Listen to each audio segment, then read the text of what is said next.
part, il y a le fait que ça met en avant malgré tout que le jeu c'est donc une performance et qu'on a souvent pensé que le jeu vidéo appartenait à une culture visuelle, donc il y a toute une dimension de culture visuelle dans le jeu vidéo, mais ça relève aussi d'un art de l'interprétation, donc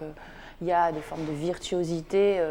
dans la façon dont on va jouer à telle ou telle partie de jeu. Donc ça, il y a cette dimension malgré tout de performance scénique qui est évidente dans le jeu vidéo, dans sa culture. Et puis ça va apporter des satisfactions tout simplement parfois lucratives, c'est-à-dire il va y avoir toute une économie qui se met en place autour de ces chaînes de jeux vidéo. Et donc il faut savoir que Twitch appartient à Amazon. Et Amazon est un pionnier dans ce qu'on appelle le crowdsourcing et le digital labor, à travers sa plateforme là, qui la maintient, qui est la plateforme Amazon Turk, dans lequel tout à chacun peut être payé pour des microtages, genre légender des photos pour un centime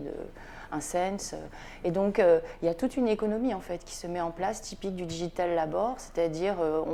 on peut être abonné à une chaîne et dans ce cas-là le joueur va vous donner la priorité sur l'accès quand il y a des problèmes de stream, de bande passante. Vous pouvez lui demander la chanson que vous souhaitez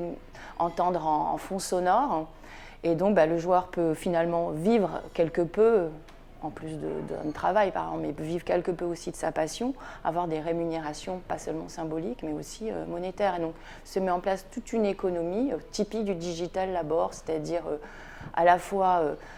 basée malgré tout sur la passion et sur des formes malgré tout d'auto-exploitation ou parce que cette idée qu'on puisse être payé pour jouer à quelque chose qui relève malgré tout de formes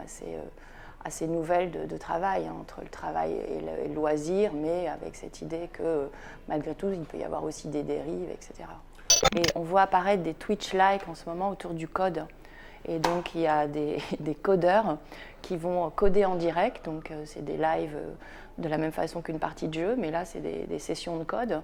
Et dans le chat, il y a justement des demandes de conseils, et donc ça peut devenir un support aussi d'apprentissage et d'amélioration. Je trouve que ce format finalement où on exécute une partie en essayant justement de tendre vers la virtuosité, où on voit ces codeurs en train de faire là encore des compétitions de sessions de code ou expliquer ce qu'ils sont en train de faire, on voit bien que là, il y a ces formes de spectacle peuvent donner lieu à des formes d'apprentissage par le voir.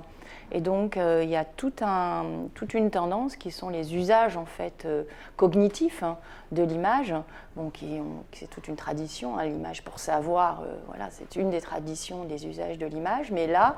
je trouve que c'est un élément intéressant avec tous les développements des contenus d'apprentissage en ligne, le fait de pouvoir apprendre en direct auprès d'un